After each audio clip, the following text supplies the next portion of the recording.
made it. Took you long enough. I hope you're ready, because this is it. The beginning of the end.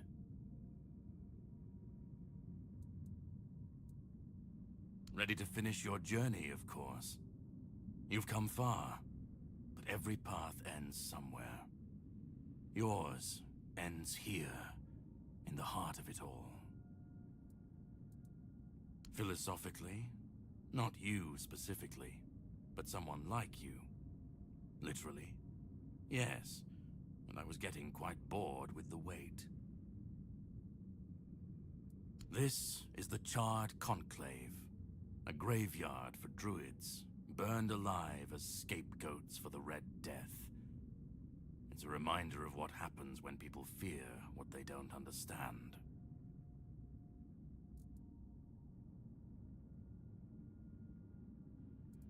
Well, first, you're going to meet my former employer. We don't see eye to eye anymore, but we both realize that our collaboration yields results, as shown by you being here. He'll try to sugarcoat the hard truths I've been telling you from the beginning, spin them differently. Never mind. Why waste time here talking about it when you're just a step from the end? It's best if you just go forth and see for yourself.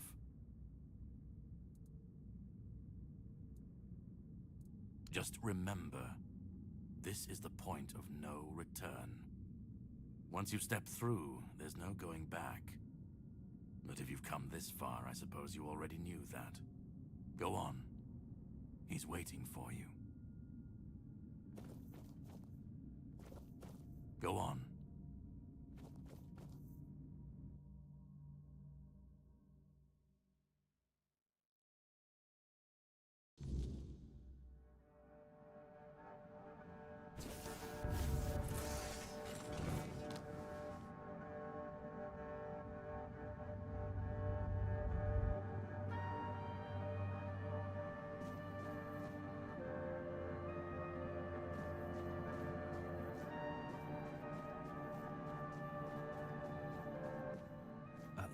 We meet. I've heard much about you. Your choices, your determination. Caradoc isn't easily impressed, but he was impressed with you. Few dare to seek the truths buried in Avalon's shadows. Fewer still make it this far. I was the first. Caradoc followed when my brethren burned and the tear opened. And now, here you are. A truly rare and joyful occasion. What lingers here, it's older than Avalon. Older than anything we know. What you see is its purest form. Raw potential. Unshaped by anything but its lack of Oh, precisely the opposite of what Caradoc wants. Ridiculous, I know. But yes, that's what it boils down to. At some point, we stopped seeing eye to eye and chose different paths. Ultimately, though, both our paths led to you. Yes. By the end of his life, Arthur became obsessed with his legacy. He left mementos, artifacts that embodied the virtues he wanted Avalon to preserve. Excalibur, a symbol of loyalty and sacrifice. The crown of Pendragon, a beacon of courage and resilience. The shield of Palamedes, wisdom and independence. But Merlin and the others didn't believe that would be enough. The memory of war and the fragility of peace was still too fresh. So they acted. When the king died, his soul wasn't allowed to move on. It was shattered, bound to those artifacts. A clever solution, but ultimately flawed.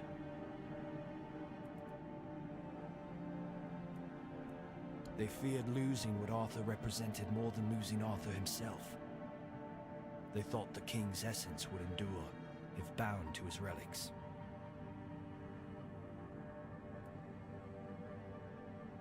You can't pick and choose with a soul, but that's exactly what Merlin did.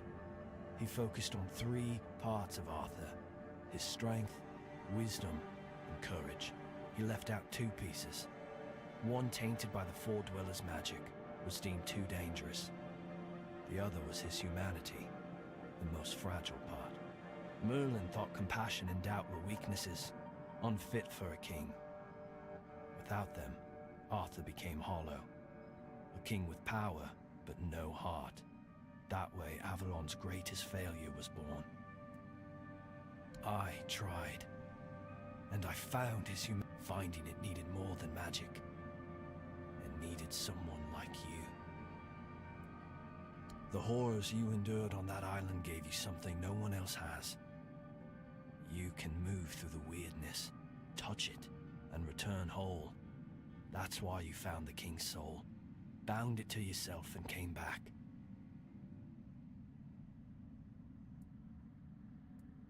You flatter me. No, I couldn't have predicted all of that. I merely nudged the Red Church in the right direction. I can see you're still doubting me. I want to bring back our king, whole and complete.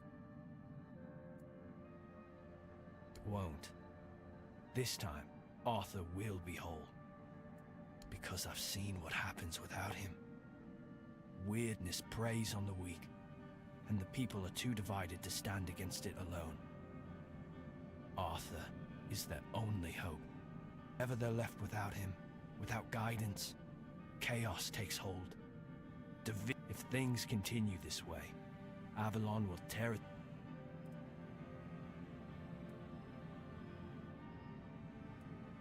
They will follow him. That's what people help me bring the king back, whole and complete. Now you need to go for. I made my case. This is the only way for Avalon to survive.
You've come. The one who carries what's left of me. Please, don't come any closer. Don't force me to think about coming back again. Just let me finally die.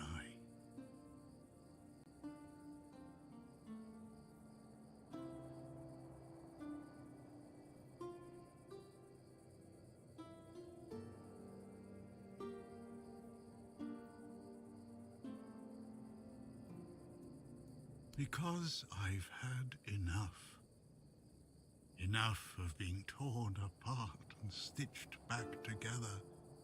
Enough of being used, shaped, and forced. Do you know what it is like to be a king? I've seen towns burnt to the ground, families destroyed, all because someone thought it would serve the greater. I've been dragged through every dream, every lie they've built around me, and I'm tired. Tired of the weight, of the expectations, of all of it.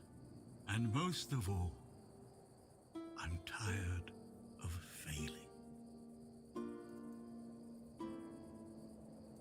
Won't really kill me. Destroy just...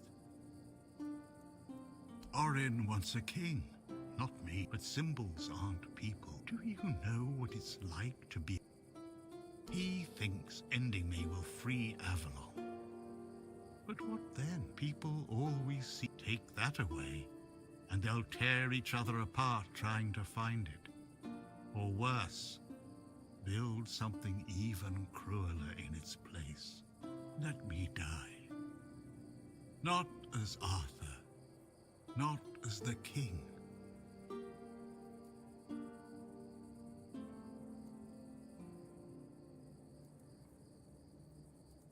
Isn't that what you've been doing all along?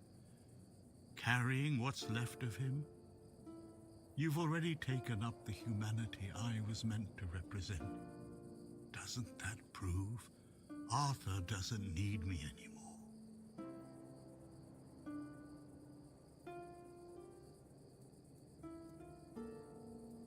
I don't care.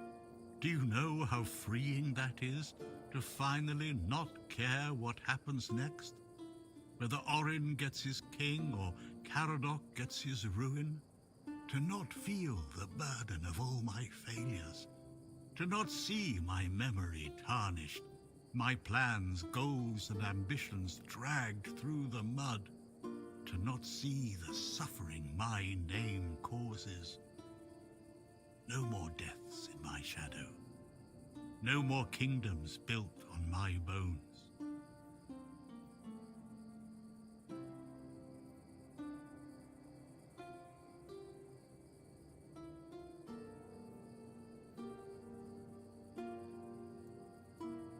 Another way?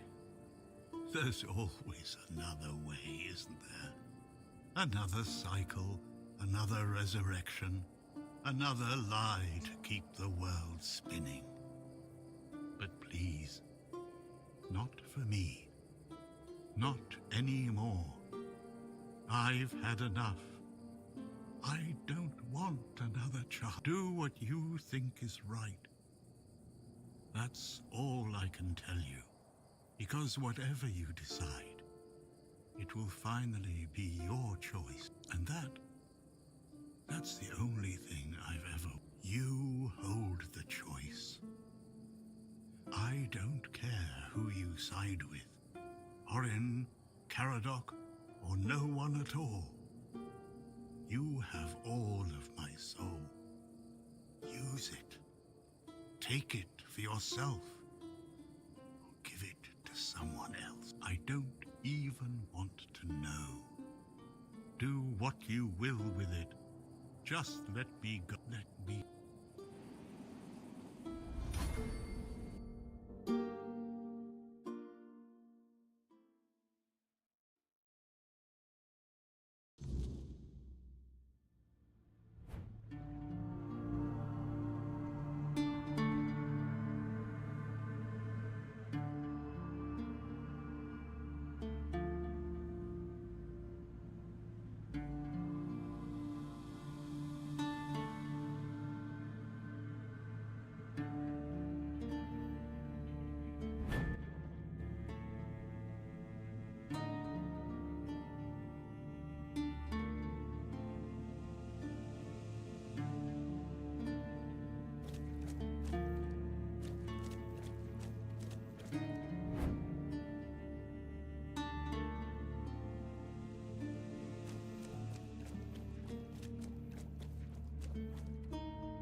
Help me bring the king back, whole and complete.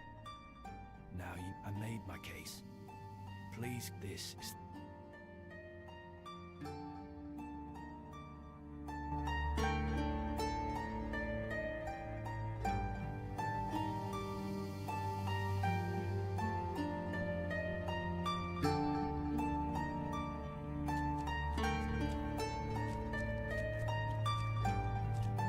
Go on.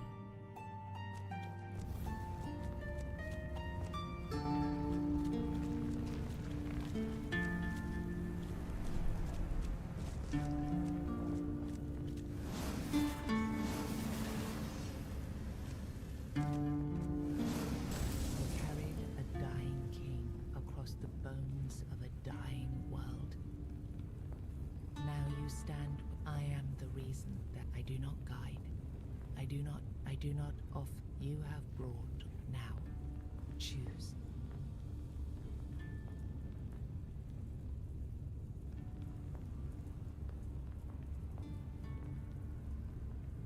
You will vanish into the story you chose.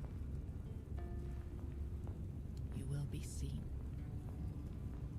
You will shape the world. You will break the frame. And what followed?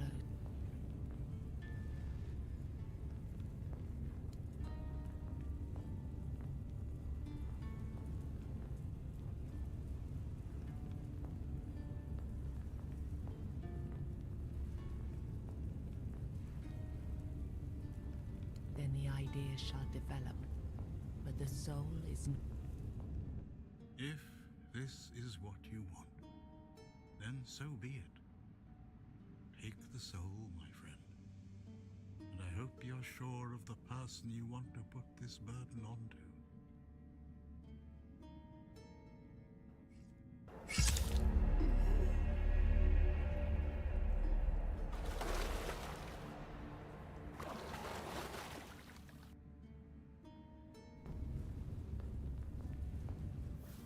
No, I won't let this happen. Not again.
think any other human could wield this power?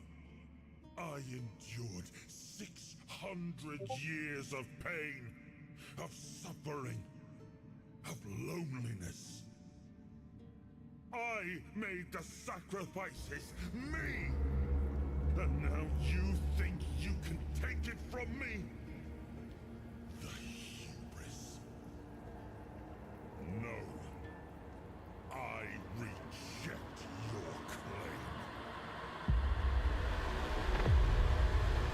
I will reforge Avalon. Perfect this time.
You gave the soul to another, not to escape its weight, but because you believed they could carry it.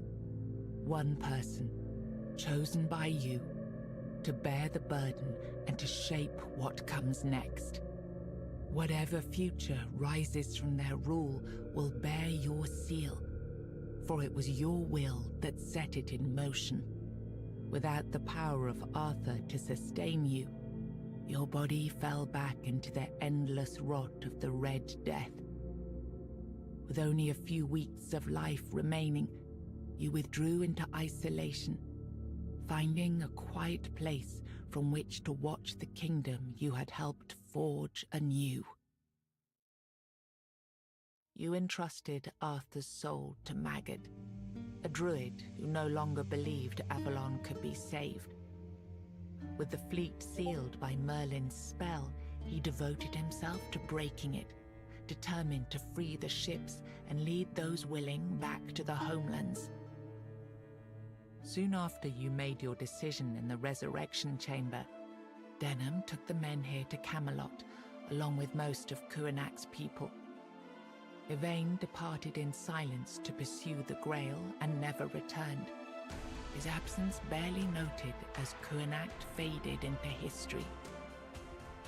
You awakened the giants and gave their strength to Camelot, ending the Darwita rebellion before it could ignite. In time, a new generation rose among the tribes, learning to coexist under Camelot's banner, no longer feared as savages, but respected as part of Avalon's future. Firgas remained captain of the Horns of the South. Under his leadership, the Horns honored their old traditions and returned under Camelot's banner, securing order along the southern frontier. Nianta stayed behind in Kuanak, guiding the people through that. When the time came to leave, she traveled with them to Camelot, building a new life while continuing her work. In time, she became a pillar of the Kuanak community in a foreign land.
Fabius and Leal disappeared from the Red Church's reach, but their life together soon unraveled.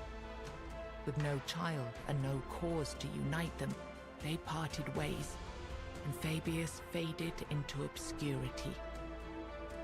Ailey turned to the merchants for support, and for a time the hospital prospered.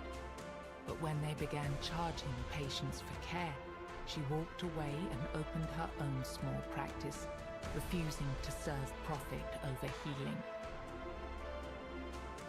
You accepted the mycelium's offer and let the spores consume Sagramor's body. Now the kingdom lies under fungal control, its people connected, obedient, and slowly fading into the roots that feed the spores. You placed self at the head of the Children of Morrigan.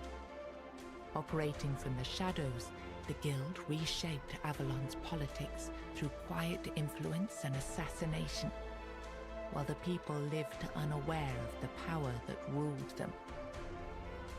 You chose to dismantle the Children of Morrigan. There were no more crows to carry out her will, for now. Morrigan withdrew into silence, patient as ever, waiting for the day when new souls would rise to serve her again. Killian served as quartermaster of the Horns of the South, until one night his thirst for blood drove him to murder a fellow keeper. He was caught in the act and brought to a swift end.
side.